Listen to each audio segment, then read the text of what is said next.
Well, here we are. When you're in the studio and you're a one man show for today, you got to do multiple tasks. Get on here, push this button, wiggle around under cables and wires and shit. So, anyway, Well, you're looking good, sounding clear. well, there you go. Hey, folks, Curly here. This is my friend Rich. Um, he's testing the waters on being a co host for the show. And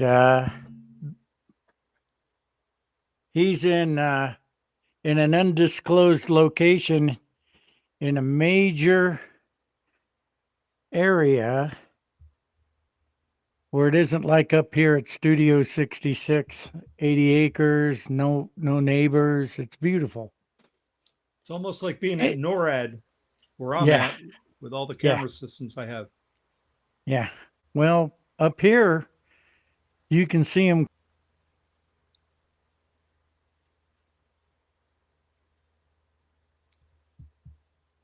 I think we had a glitch. anyway.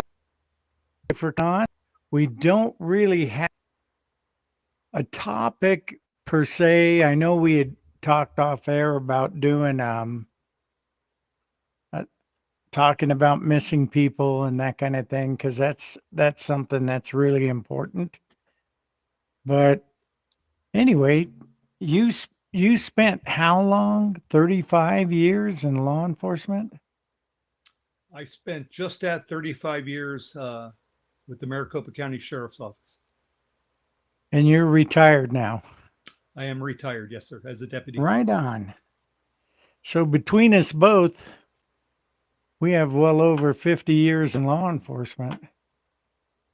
That's a Now, long time. although there are some guys that are still working that are closing in on that number, and the sheriff himself is getting up there on that, closing in on that number.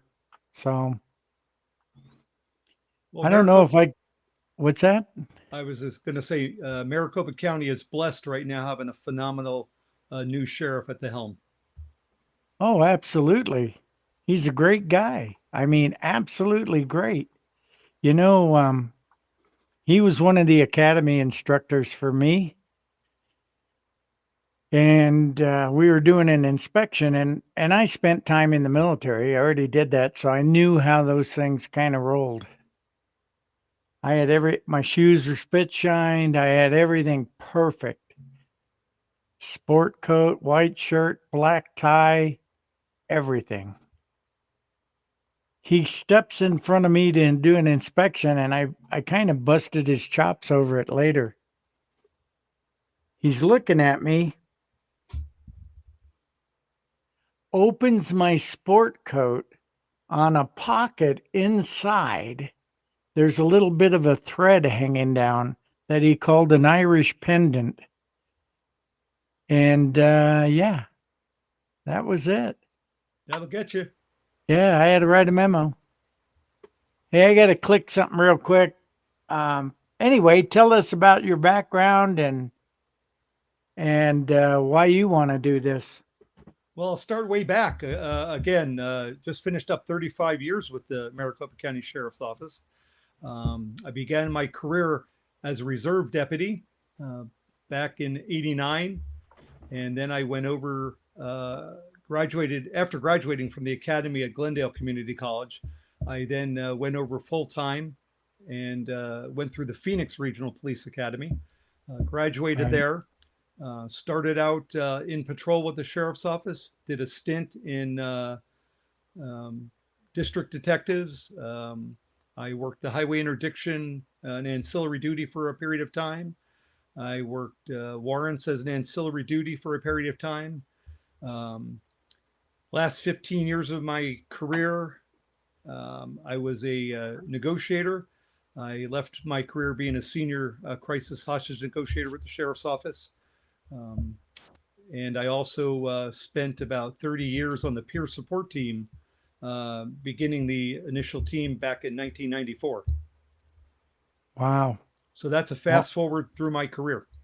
I Wow. chose I chose not to promote after a period of time because I did not and would not have done it for financial reasons, but internally it was not financially reasonable for me to do so. So I left my footprint in other ways. One way being a field training officer for about 20 years of my career, Yeah. training those who surpassed me and actually made it up to the levels of captains and chiefs. Wow. Yeah, and even with me, I did a late promotion. Um, what was it? Last 3 years of my career there, I decided to promote, and I got promoted. It was crazy. Who'd have thought after all that time? And I've seen people come hire in after me, long after me, and promote up the chain really fast, and then it's like I was really enjoying life as a detective when I went to district detectives and then to auto theft and then back to district detectives. I really liked it. I had a good time, and I got pretty good at it, finding out things, investigating stuff. And you know how it is there at the office too. When something happens, just because you're in a specialty unit doesn't mean you're going to get called up for something else. Remember the deadbeat dad programs and all that stuff we did where um, people that owed child support, we went after them. They had child support warrants, and we formed everybody, every detective out there was working on that stuff. Correct. And, that's just how things are sometimes. But anyway, I'm glad you came on the show. I'm glad you're going to look into being my co-host and that kind of thing. And let's make this thing really roll good. Um, Well, I'm looking forward. We um, crossed paths a lot through our career with the sheriff's office out there. We had a good friendship out in the field. I never got to yeah. work alongside you or any unit that you were working in, but when I ran across your name just about a month ago now, I reached out. You responded back, and we sort of got a little conversation going, and um, you invited me on, and I've been on a podcast in the past, had a little bit of experience, and I said, sure, I'll give it a shot with you. I like Curly. He's a great guy. He stands for good, and I'm more than happy to be a part of. Oh, absolutely. And you too, a good guy. And we did work together a few times, and it was all at the ballpark. Correct. Yeah, so in the ballpark, that's like an opportunity for guys to make a little overtime money. And Not it too had its stressful. own special things going on there. Same Correct. with what is it? University of Phoenix Stadium or State Farm Stadium, whatever they call it now, where the Cardinals play. Correct. Hey, while I want to inject here while I'm looking at a picture of my wife here, um, and you mentioned working overtime and how much we take away from our families. I just want to say to all those out there that are mothers, happy Mother's Day, Oh especially yeah. to those Ab- that are on duty today that are unable to be at home with their kids that are out there taking care of the folks in Yep. society. So happy Mother's Day to all the mothers. Yep. Happy Mother's Day. I almost forgot about that. I was going to mention something when I was off air. I was seeing all the commercials on the news channels about Mother's Day. My Oh, that my that's mother a pa- go ahead. my mother passed away a few years back, and so there it is. As did mine in 2016. I was actually born on Mother's Day in 1962. Oh, there you go. So yeah, it's a special day for me for sure. Yeah, I'm a little bit older than you, not by much, but a little bit. But yeah, looking back on it, wow. And those things we used to do as kids for our moms, with those little hand plaster things and finger painting and Oh here, yeah. mom. Yep. It's it's crazy. Now the kids today send them digital messages with friggin' graphics and AI music and all kinds of crap. And we used to just do finger paint with a little heart that was all oblong and weird Oh ass yeah. shape. Oh yeah. But yeah, it's come a long way. Kids today are really got the tech stuff going, and we both struggle. I'm still struggling on this. So, but And we'll get there. We'll get there. It'll oh be a yeah, team effort. yeah. So, on the subject of missing people, we were talking off air a while back about what's done down in Maricopa County, and you'd mentioned something about CART or something. What is that? Well, reference missing people, and then going to the category of missing children, there's CART, Child Abduction Response Team. It's comprised of numerous agencies in the valley throughout the state, actually.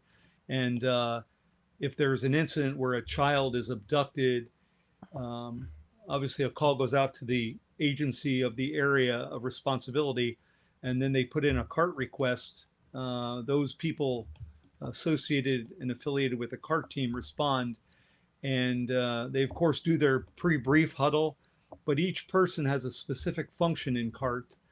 So when they get in an area, they just don't run around haphazardly. There may be one person dedicated to interviewing, or a couple people dedicated to interviewing family. There may be a person, two or three, that are dedicated to canvassing neighborhoods, looking for cameras that are on residences and asking to view the camera footage and record the camera footage if needed.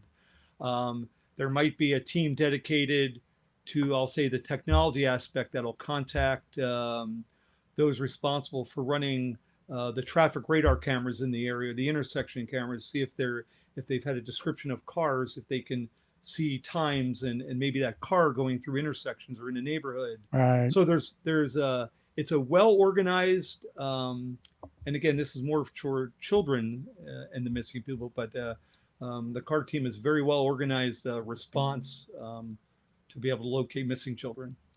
Yeah. And I know I've seen it, on some social media sites that um, Los Angeles County, or actually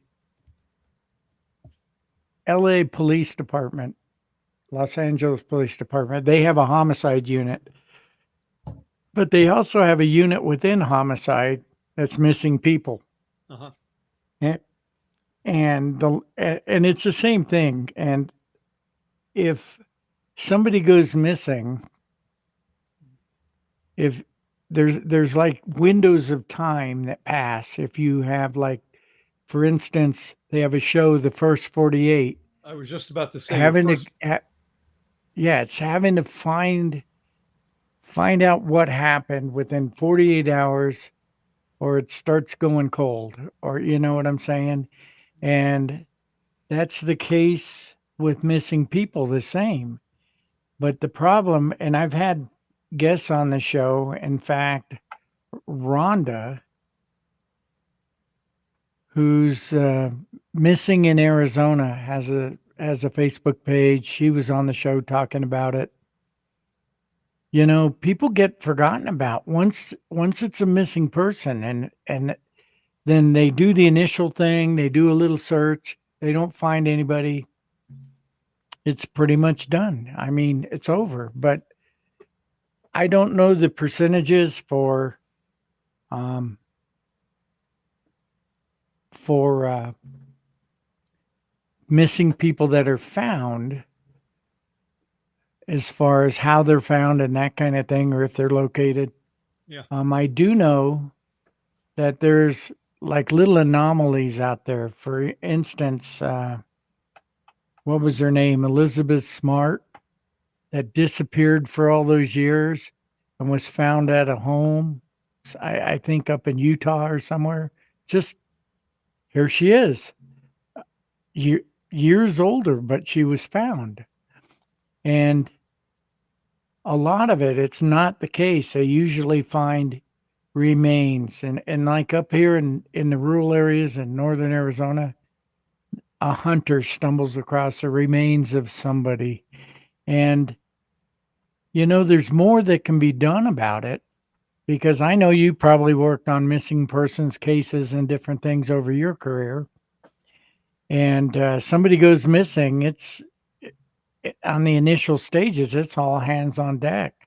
You have an elderly person that wanders away from their home in Sun City and they end up being found out in Quartzsite, Arizona, in their car that ran out of gas because they got lost.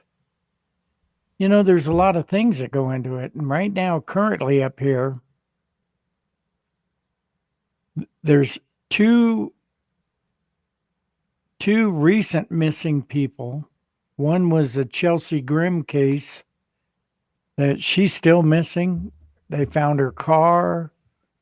There's a lot of things that went on with the case, and I'm not saying the sheriff's office at Coconino did anything wrong or anything like that, but she's still out there and still missing, and it's down to that. Hunting season, and hunters are going to probably find her. And we have another lady that went missing up the road a ways. Her car parked at the side of the road, gone. But you got to stay on it, and then once it gets past that date where information's stale, it becomes a cold case, and it's not good. It ain't good for the families, for the people, and it kind of puts a little black mark on the law enforcement agency that's working that case. I know that down in Buckeye, there's that missing guy that they've been looking for. And I don't know the details of that case. I've just seen what I've seen on the news. And, you know, if it was my kid, I wouldn't stop. I'd I wouldn't stop. I'd be out there every day looking, Well, so we got to do something about it. Oh, and by the way, our dear friend Carl said, "What did you just call me?" Thanks. So what did we say? What did we say that he said we were calling him something? Do you remember? there's a few things we've called Carl. Yeah, but on air, on the show? I don't think we Not said anything specifically yet. no. Yeah, I know. Carl Anyway, could take up a whole program in himself. yeah. Yeah. And No, but the missing person topic, um, unfortunately, America is far too tied up on other things that distract them, and missing persons is only one important topic in our lives every day. But people don't realize how many people are really actually out there missing, um, because they're just not involved in daily happenings. Not that they need to oh, be immersed like we are in things, being not in the career, but they people just have no idea what's going on out amongst them. They live with blinders on. oh yeah, absolutely. And Yeah. you just go about your day, and somebody turns up missing, and the big thing about it is when it affects you, you know, Well, I when could it give you a true story here if you have a couple minutes that I was actually involved in a couple weeks ago. go ahead. Could have been a missing person. So, You you could have know, been, no, not me. I found what could have been a missing person. right? We as cops have that spidey sense. We always say at the beginning of our career, we're not going to change as people. We're gonna stay who we were. But the fact of the matter is as we travel through our career, and depending how far you continue on going, we change. Yeah. So I'm at a restaurant in the North Phoenix area, and I'm sitting there with my wife. We decided to go to a place next door and have a little bit of dessert. So we're sitting out at a table. The weather was really nice. And this gentleman, elderly gentleman, is walking slowly and comes up to us, and he has a piece of paper in his hand, and he interrupts us politely, and he says, "Excuse me, do you know where I can find a payphone?" Well, that was my first clue. In 2025, someone asking me where he could find a Well, payphone. well, there's one in Ash Fork. I don't know if it works. It's still there. Well, I don't think you'll find one in the Phoenix area. No. So I questioned him. I asked him, what can I do to help you? And he said, I'm looking to get a hold of my daughter. I'm lost. And I said, okay. I said, I have two cell phones here. And I said, can I call your daughter for you? So he gave me the number. I called his daughter. And not that he was going to run away with my cell phone at his age, but I just held it. I put it on speakerphone so I could hear the conversation. Again, that spidey sense going on there. Right. And there was a point, a moment or two into the conversation, where I just told him, excuse me, and I put the phone on private and I spoke to his daughter. The fact of the matter is he's been missing for 5 hours. They were just about to call the sheriff's office. They live in a sheriff's office jurisdiction. And I told her I knew some people from the sheriff's office, and I would that she doesn't need to, I'll stand here with her father and wait for her, and that he's okay. I told her he was in good health, but they finally came. The wife and the sister came to pick him up so they could drive his car back too. But he was wandering around the Phoenix area for 5 hours lost. He's in the early stages of dementia, Right. and he knew he was in an urban area. He just did not know how to get to his home, which was about still 15 miles from where he was. He had no idea the Yeah. directions, and who knows where he could have ended up. But it was that, do you know where I can find a payphone? That was my initial tip off. Right. Right. And it happens more than people think. I mean, Absolutely. there's a website out there that I keep referring people to if they really want to know. It's called NAMUS, NAMUS. It's a national something for missing people. And they have remains that they found that are unidentified. They have missing people going all the way back into like the 40s. I mean, it's an amazing website. And if you want to see who's missing around Arizona, you just you search in the area of Arizona, and you can be specific to county, city, where, and it'll show you everybody missing. And it'll surprise you on how many people are missing, you know? And it's funny. You were saying something about it. People have their daily lives and they go about their business. They see something on the news. Oh, this missing elderly person from Sun City is missing. What do they call that? The alert now for the seniors. Silver alert. Silver alert. I couldn't think of it.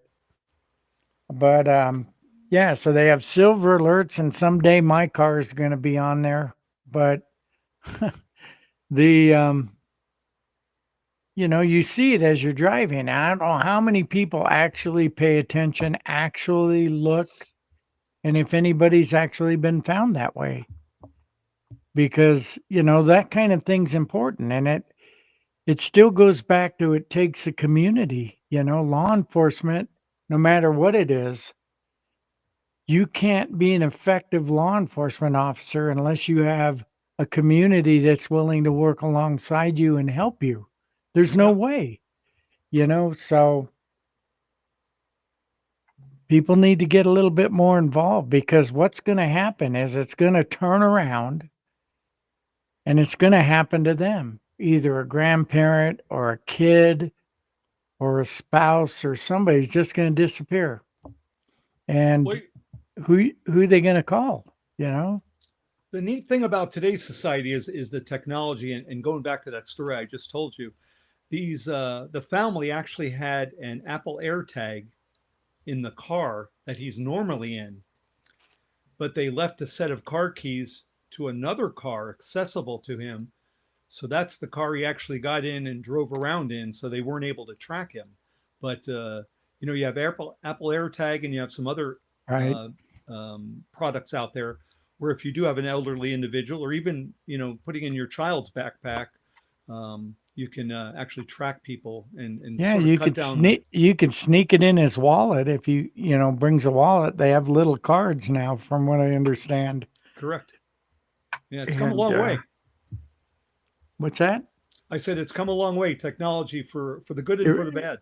it really it really has. It really really has. But yeah, missing people. That's one of my things that you can't say enough about. So anyway, you had some other ideas for the show you were talking about.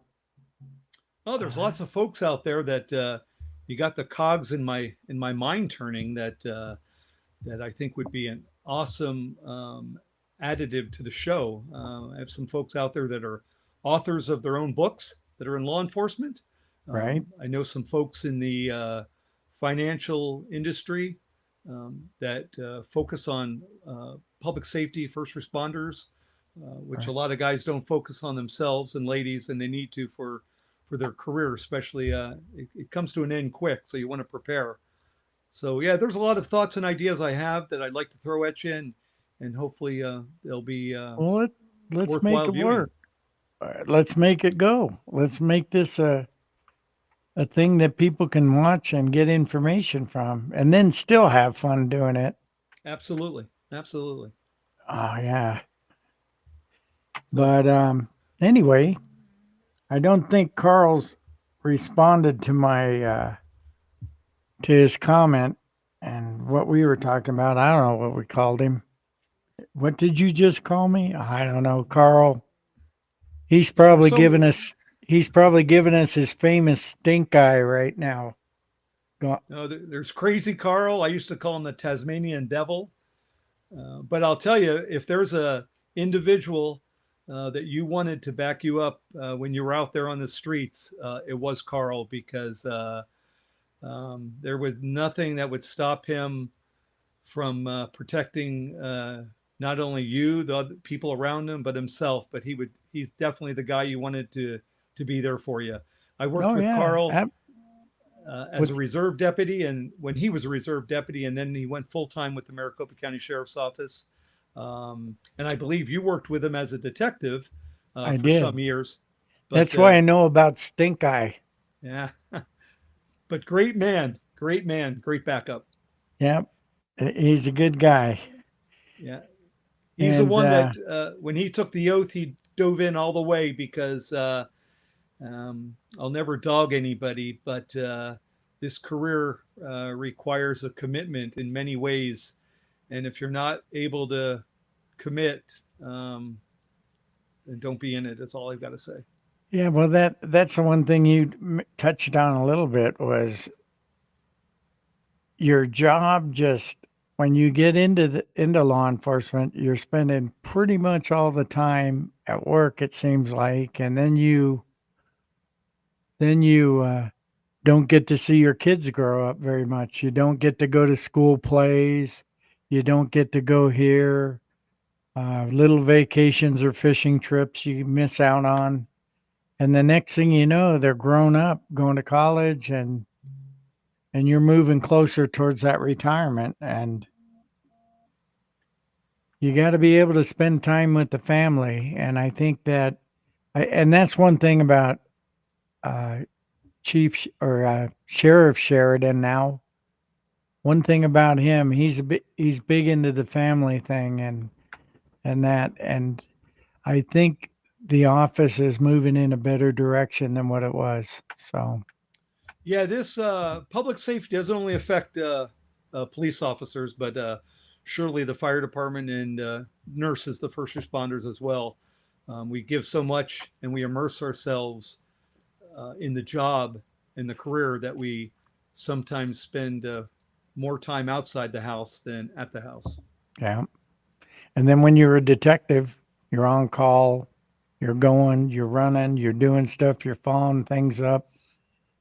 It's like it's hard to say no, and it's hard to say I got to take a break or anything like that. And that goes on the lines of what you were saying on I'm um, guilty.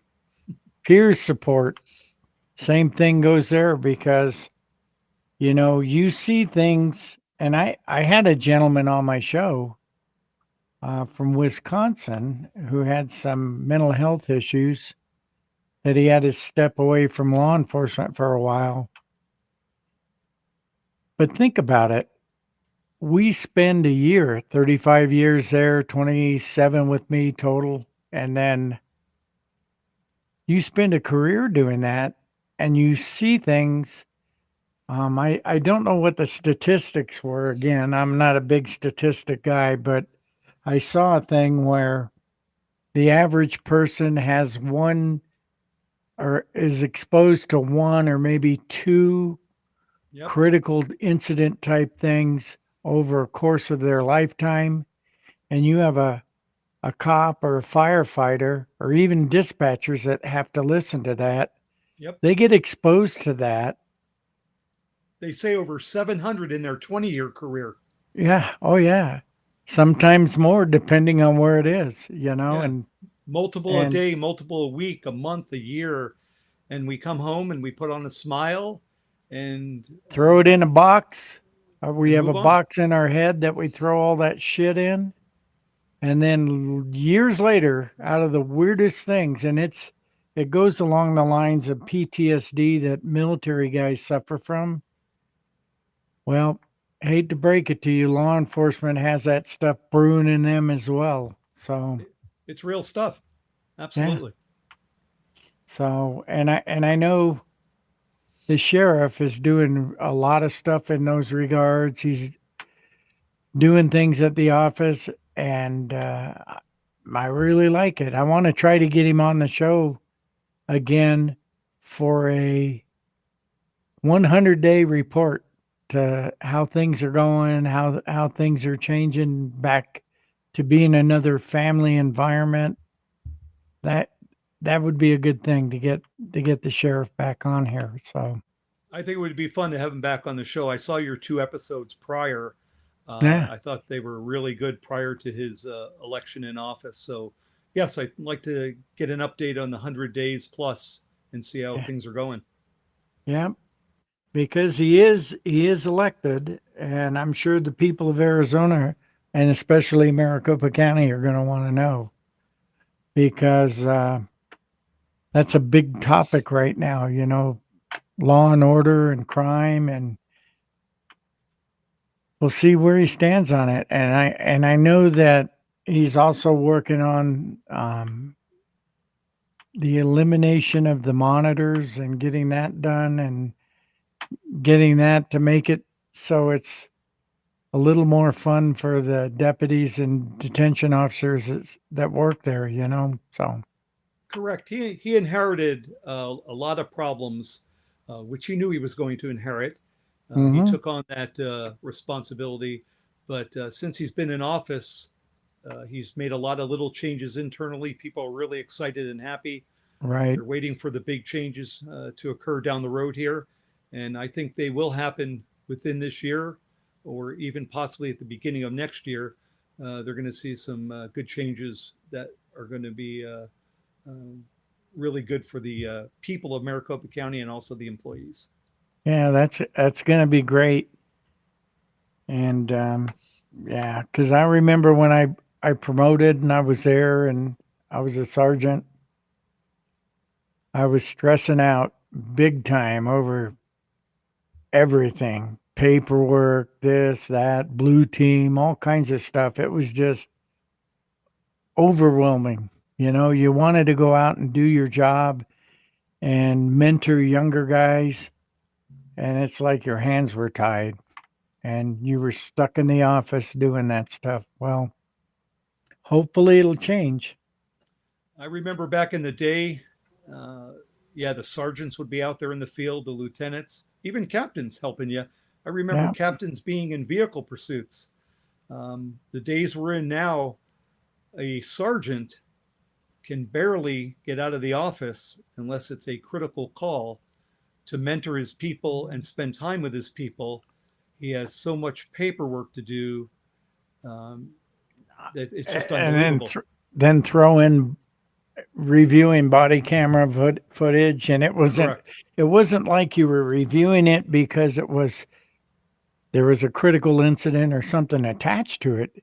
You just had to review it, and you had to look for policy violations. And if you couldn't find any, or if you didn't see any and it went on and somebody else found it, you'd get in trouble. Correct. And, you know, my thought when I was still there doing the sergeant thing, what I was trying to tell them that they should do, they should rotate, have an extra sergeant there. That way, like an admin type sergeant, that you have a patrol sergeant over a squad. That squad goes out, he's got paperwork. But while that admin guy or the other rotating sergeant, he can go in the field while the other sergeant's getting all the paperwork done, and he could take care of things, because having a sergeant out there, the first line supervisor, it Very important. helps eliminate complaints, helps to educate, give Correct. training to some of the new guys that are out there. Yeah.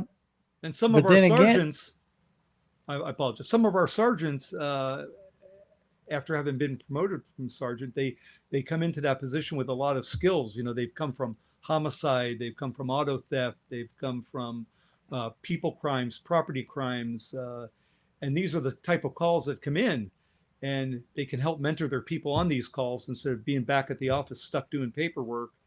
And again, like right. you say, complaints come in because the deputy isn't well versed and has no direction. Whereas if he would have gotten Yeah. direction, help through a call, it would alleviate those complaints. Oh yeah, absolutely. And I don't know if the monitors get that, or I have no idea, because um that's just the basic part of it, and then now and it's funny because if you have a brand new guy and he's doing something and he makes a mistake and he gets a complaint or something's wrong, the sergeant sees it after the fact. He could have been out there talking to the guy, "Hey, you need to do this," or "Hey, you need to do a accident diagram, and this is why, and you need to do, crime scene diagrams. You need to pull the tape or the video. You need that guidance out in the field, and if you don't have Correct. it, it's hard to teach somebody like that. So Well, that's where the me's and you's and that era of the 25 to 35-year veteran that's retiring, we got that. The people that have been on the last 8 years, especially with and that's all across law enforcement. I'm talking not only right, the sheriff's office, but the hiring pool has gone down drastically, and we don't have the people internally to train, those that are, coming out of academies with experience. So you essentially have, and again, not only the sheriff's office, but other entities across the state and country, you right, have untrained people training untrained people. And yeah, that just filters up. And then you have that untrained person that promotes to sergeant because you need supervisors. So you may promote, I'll say, a whole list of supervisors, which isn't always the object of testing process. It's sort of picking your top tier people of that testing process, but you right, promote the whole list, and then you're promoting untrained people that may don't have life experience, aren't of age, that have a lot of experience, don't have experience. Military background always helps. Other job functions in life help you in the law enforcement industry. but we just are at a critical point right now, all around in law enforcement. Uh-oh. Oh, that's what it was. He said we called him Mother for Mother's Day. And I think Carl was taking the term mother. Yeah. So, well, we didn't think about it, Carl. We didn't figure you were a mother, even though you're a mother. The good thing is we know he's listening. Yeah. Yeah. Yeah. And again, Time. I'd like to It, say to all those that are out there listening to this podcast, I hope you're critical of us, and I hope it's entertaining to watch and listen to. And if there's mhm. topics you want brought up, I'm sure Curly would love to hear from you, and he'll see if he can get it on the program. Hey, Uh-oh, without naming names, this could be tough. Carl's going to get a kick out of this. Without naming names, you were an FTO, right? You did Correct. field Field training training for, officer. yeah, I did that as well. What is your most memorable training thing where you had to train somebody and it was memorable because it was funny? You don't Well, have to name names. does their classification need to be mentioned, whether they were a posse, reserve, or No, full-time you don't. sergeant? No, just the incident. Just the incident. Okay. Kind of like Joe Friday. I'd play the little Joe Friday dragnet little clip there, but Correct. um, just the facts. Nothing. Just the, The names are changed to protect the innocent. okay. So I'll tell you, and I'll keep it short, and you'll hear what you hear. So I'm driving around, introducing a young man to law enforcement, and driving around the communities, and taking them to the hot spots, we'll call it, the points of interest, be it good or bad. And we're out for about 4 hours, and we're just talking about various different things pertaining to the job. And he says to me in our conversation, I just don't know if I could really ever shoot somebody. And so I thought I had that same reaction you just did. And so I That's kind of an odd reaction. absolutely. So I focused myself on heading back to the district office. And it took us about 5 minutes to get there. And he says to me as we're pulling in, "What are we doing?" I says, "I'm dropping you off at the station." He says, "What's up?" I said, "We're done. You're done." He said, "Why?" I said, "Because I know that your comment there, I don't think I can count on you. We'll discuss this incident later." Oh wow. Yes. Um, I had a whole bunch of stuff that I saw during the training course, both as a trainee and as an FTO. And one of them, one of them was looking back on it a little. You had to kind of chuckle. I had a new guy. I'm not even going to say where I was working, and I was training this new guy. And we had gotten a call from an out of state police agency to go by a house and make a death notification. And perfect thing for a new guy, right? Make a death notification, Correct. right? It's check it off on his training, that little eval report. Oh, he did. But this is where it got turned around a little bit. The deceased, and I don't remember specifics, but I just remember for the conversation, the deceased's name was John, let's say. And we had to go to this house, and I was going to let him make the thing. But when we were on the way to the house, I remembered the house. I go, "Oh yeah, that's a bad house. There's a guy there named Mike who has a bunch of felony warrants." And he goes, well, what do we do if he's there? I said, we're not going to do anything about it. If he's there, you do your death notification. We'll leave. Then we'll come back at a later date and pick him up. Okay. Well, we get there. Mom answers the door. Sheriff's office. She comes out. Yeah, what's going on? Well, what had happened was the guy, Mike, saw us coming there. So he took off into the backyard where all this junk was piled up and he hid. And he gets there, and instead of saying, your son John passed away, he said, your son Mike passed away. The lady goes, huh? I just talked to him 10 minutes ago. How could that be? So she screams out the door, hey, Mike, the sheriff's office says you're dead. He goes, what? Sticks his head out from behind all the junk. No. And then my trainee goes, I mean, he's backpedaling. So you had to do a note in there that, yeah, he switched the names around and this is what happened. But, looking back on this stuff, you go, you can't make it up. You can't make this shit up. It's funny, but it isn't funny at the time. You're trying to backpedal to correct the thing. And good thing it turned out good. And they weren't very close to the actual guy, John, that passed away. They said, yeah, we kind of expected it. So, and then that Mike guy was up with his mom talking to us. And as tempting as it was, knowing that he had like 3 or 4 felony warrants, we turned around and left.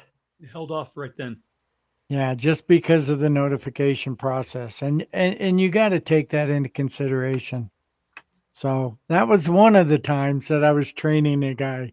So anyway, I'm sure every officer, if you got a bunch to corroborate together, could come up with a really good book about funny training instances and moments well, for sure. yeah, there's a lot of funny things out there altogether. When I Correct. was being trained, when I was on FTO, and I'm not going to say who the guy was, my training guy, he's in this seat over here, end of shift, cutting, just dozing off or whatever. I'm at the gas pumps filling it up, getting ready to fill the tank, and I noticed there's a gas nozzle laying loose on top of the pump. That indicated somebody drove off with it and then just put it back up there. Well, they played me on it because I said, hey, you see this? Somebody drove off with the nozzle. I don't, no big deal. And he didn't say anything. So I drove back, checked the oil, did all that crap on the car, parked the car, came in, and the sergeant at the time was in on it with me. He goes, hey, come in the office, shut the door. I'm puckered, it's puckered. And he goes, I understand there's a problem with the gas pump over there, a nozzle or something. I go, yeah, I didn't do it. He goes, I'm going to need a memo from you. IA's on their way down here to talk to you about it. I go, what? And I went and started writing the memo. And they were all keeping a straight face. And about 2/3 of the way in the memo, somebody came over to another guy, said, hey, they're just screwing with you. Really? And they started laughing their asses off. Man, the jokes they play on guys, huh? Oh yeah. It's that dark sense of humor. I keep looking on the phone here to see if Carl says anything. Baby teaching babies. Oh, that's the way it is now, huh? Yeah, correct. Brand new guys. Oh yeah, it's a little sad. And you really think about it, the younger generation that's out there teaching the new officers, their life experience, their communication skills, all their skills are so minimal for that 21 to 25-year-old compared to, the era of your 21 to 25-year-old, or even mine. Yeah.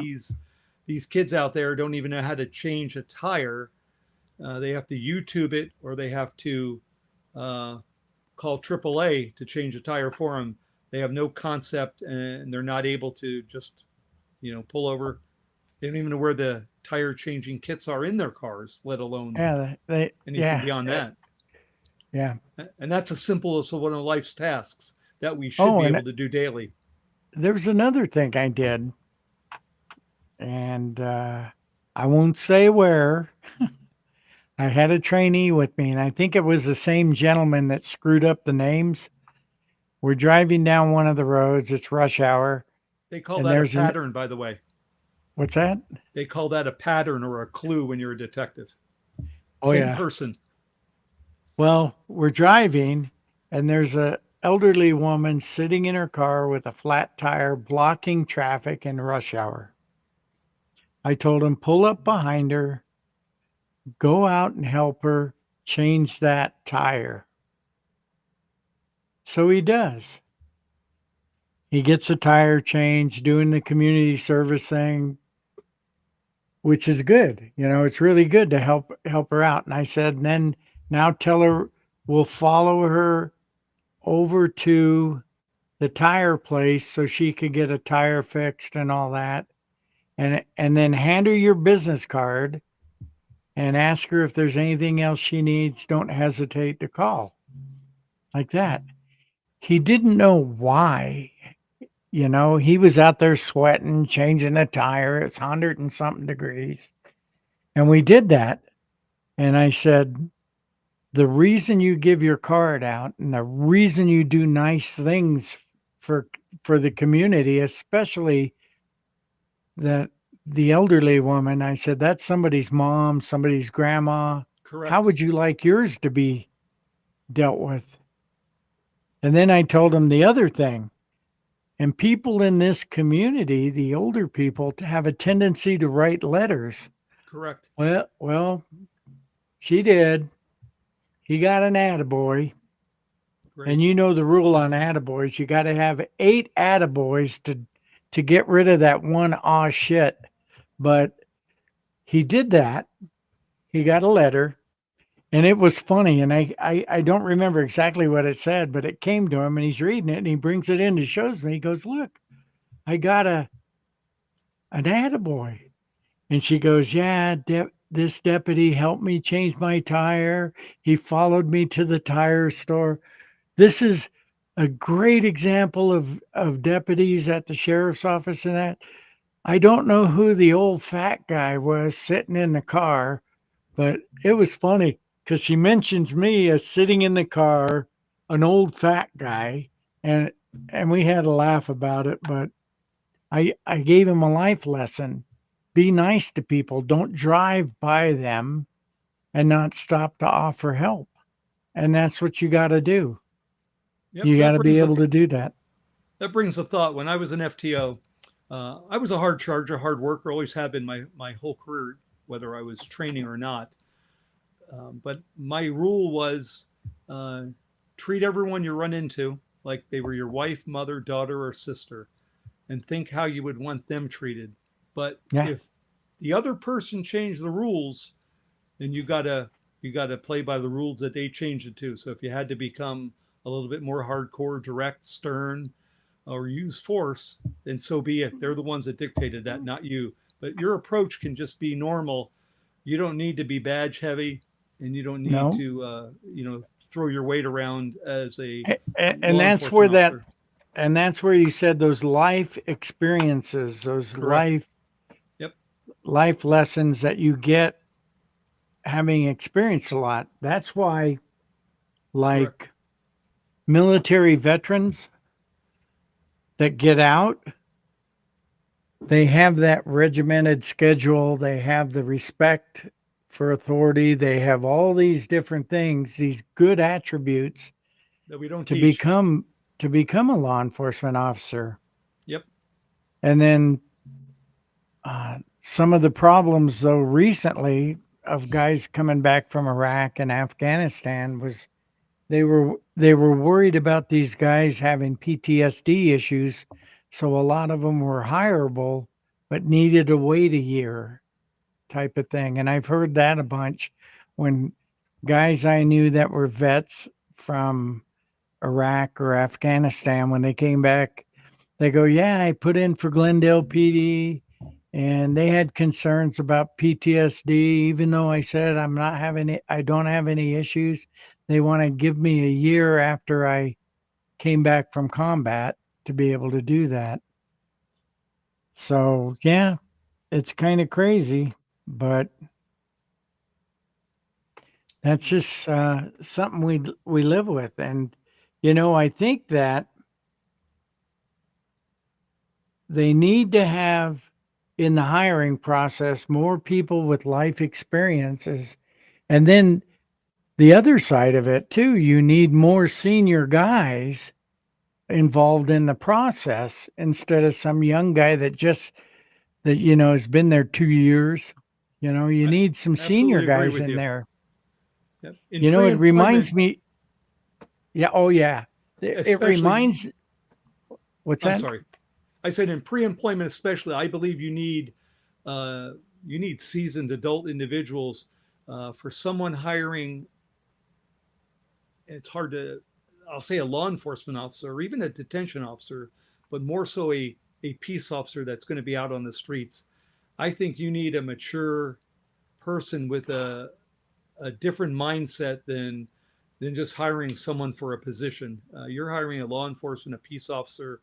You're Right. hiring a person that already is applying for a job that I'm going to say doesn't think like the rest of society. That's why they're applying for that job.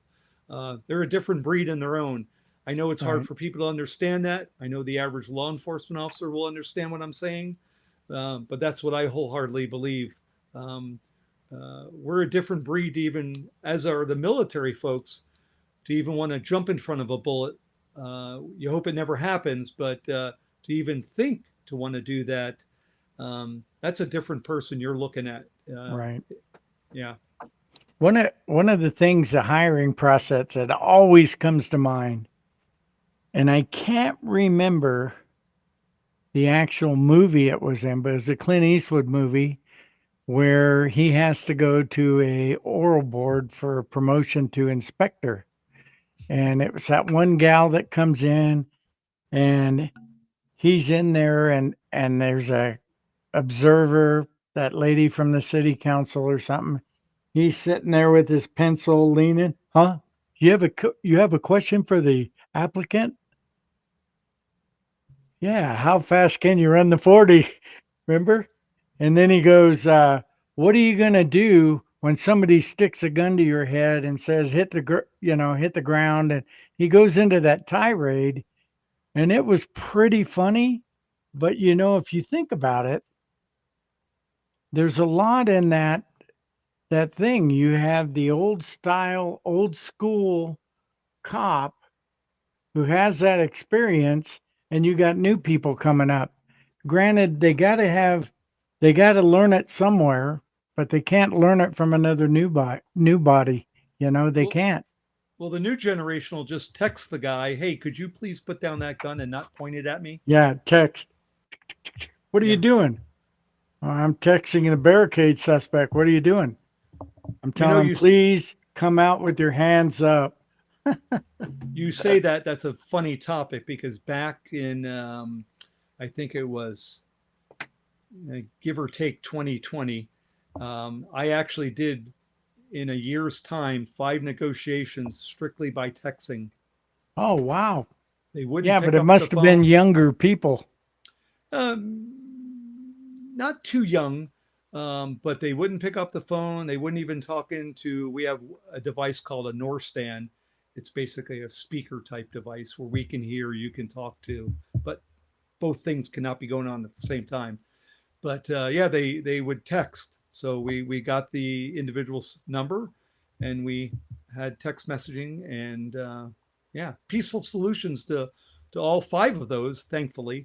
Yeah, but but all by text message. you couldn't do that text messaging in a place like Sun City. No, not with that age group. You'd be limited, Uh-uh, most not definitely. at all. That's what I was saying. It must have been some millennial kid or some or Gen Z that was doing it back to you and stuff. So yeah, because some of the older guys, I mean, I have a smartphone. I've had friends a couple years younger than me with just flip phones. And flip phones you can't send a text too easy on, you Nope. know? And yeah, but of course, guys in my in my generation answer the phone, so you don't have to do a text; you just call.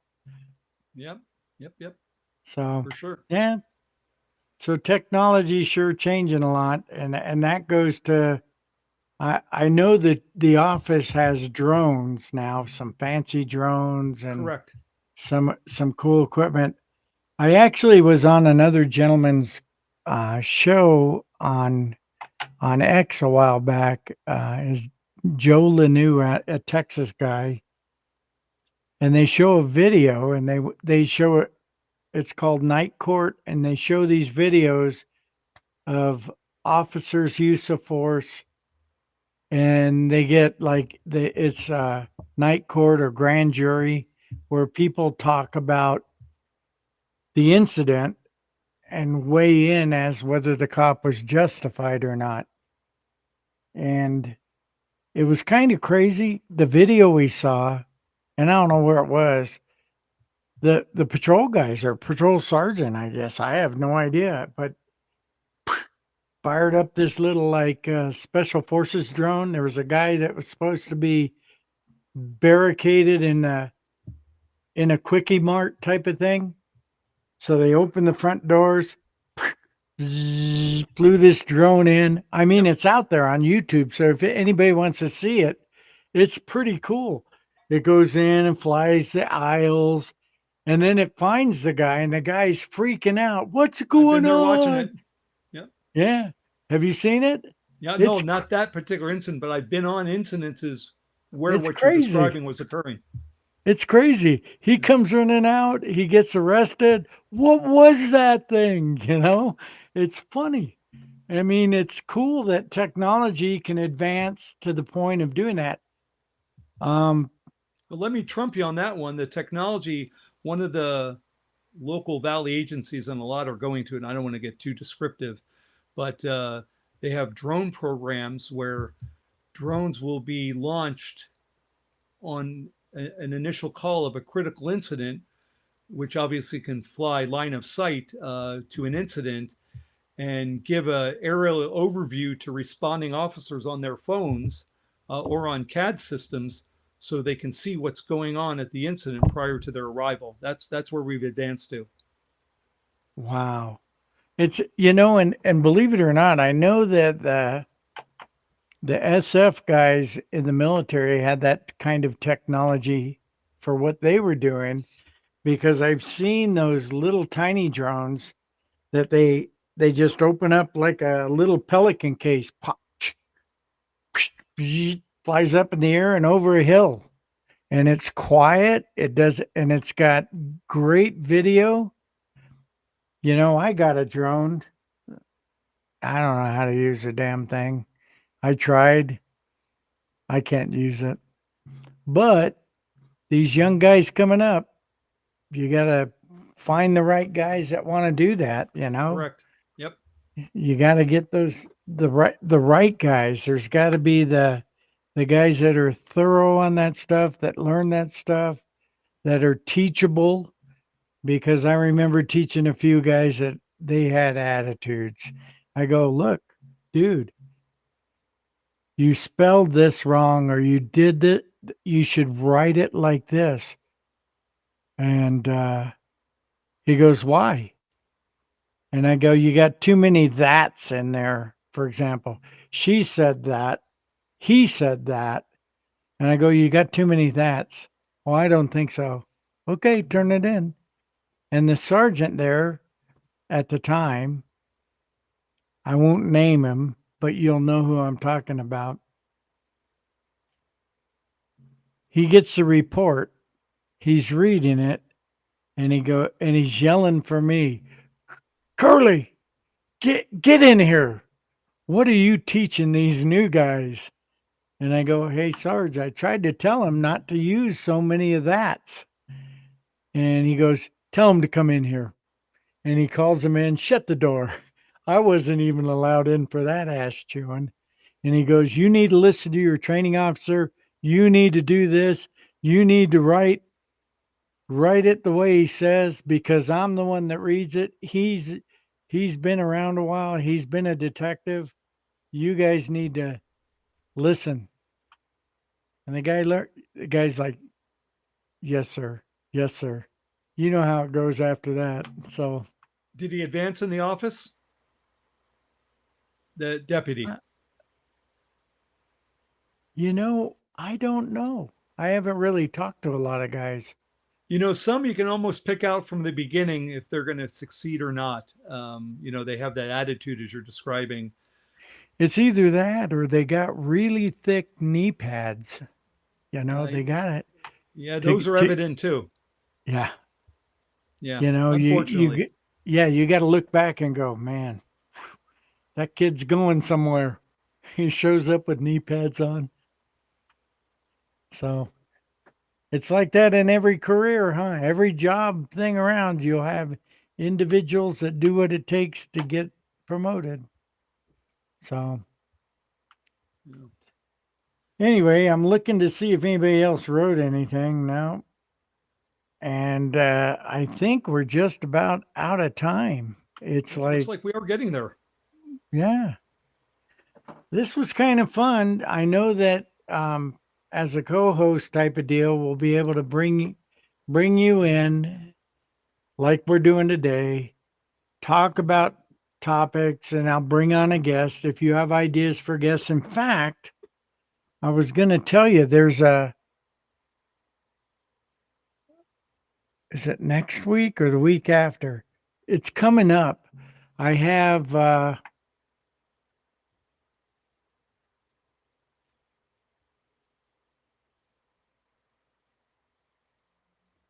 being old.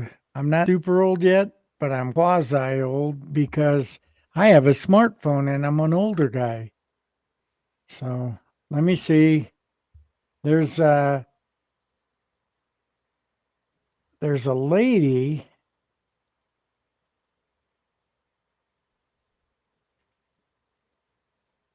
that is down.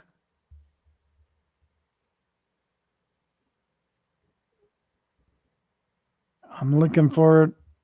I'll get it to you, but it's here it is. It's called Under the Shield. Yes, I know. Is it Susan Simmons? Leslie, Okay, a no, I don't lady know named. Leslie. Did a lot of work with those people under the shield in the past. Susan Oh, it's Simons, I next believe. week. It's next week, Sunday the Okay, 18th. They're going to come on the show, and awesome, great entity. yeah, and it deals with first responder mental health issues and things like Yep, that. great You people. see, yeah, it'll work out. And then after that, within a few days, I have um, Chris Cucino, who's Yavapai County Board of Supervisors, a supervisor, and he's going to come on and give me an update. He was on my show a lot while back when he was running, got elected. Now he wants to talk about things going on at the county. And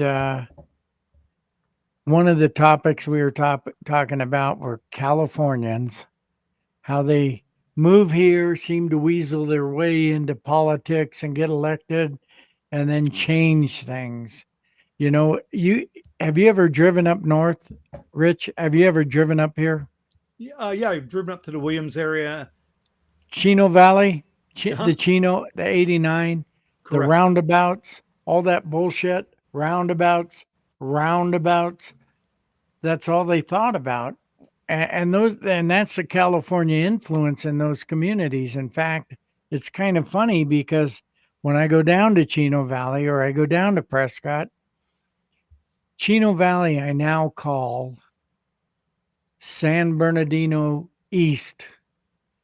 Prescott, I call San Diego Northeast because that's where everybody's from. They move here from there and they come up with these fruity ideas to do this stuff. Well, Chris says he wants to listen to the people that are from here, that grew up here, to help them instead of their buddies in California. And I don't know, we'll see. So, yeah, sorry for my little rant on Californians, but I really I'm gonna hold my comment. okay. But yeah, we'll definitely. You mentioned earlier in the show, Sheriff Sheridan. We're looking at today 131 days into the year, so I sure like to get that 100-day report and see what the community and the guys inside are looking at. Yeah. And then we got another upcoming show that I want to do. I still haven't sent the email to the gentleman yet, but it's the Phoenix Police Museum Police Memorabilia Show that's going on coming up in June, I think, down in Phoenix. It would be nice to do a show live from that event, and it'll be, I'm assuming, guys that are actively working, looking around, but then a shit pile of us old guys retired and nothing better to do. So, Well, give me the dates. Let's see what we can do. yeah, we can do that. Anyway, that's it. I'm gonna vacate this chair for a second because now I'm going over to push a couple buttons. But hey, folks, I want to send a big hearty howdy to Rich here for coming on the show and stepping up to be a co-host. We got some bright ideas for the future and things to talk about. And we're going to have guests on, obviously, even Sheriff Sheridan, hopefully, and some others. I But think we that's have a list of some interesting guests that we've spoken with offline, and some ideas are brought to me today that I've made some mental note of while we were talking, of some other guests that I think would love to join us and we can add to the program. And I think those out there listening would really enjoy the topics and the chat. Yep. Yep. Anyway, give me a second. I'm gonna go over and do my thing. It was fun, so Absolutely. You have dual roles to play today, so I'll keep them busy for the next 30 seconds. okay. Okay. Well, anyway, I want to say thanks to everybody that's viewing. I'm taking a stab at this. I'm hoping it goes well.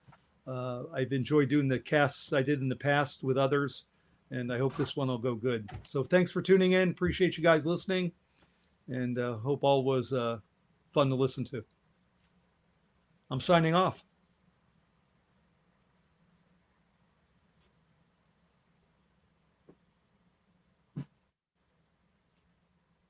Okay, you ready, Rich? We're all ready to sign off, sir. All righty. Like, share, follow, comment. Everyone stay safe out there. Yeah, and you guys still working out there? Stay safe, stay low, and come home. Again.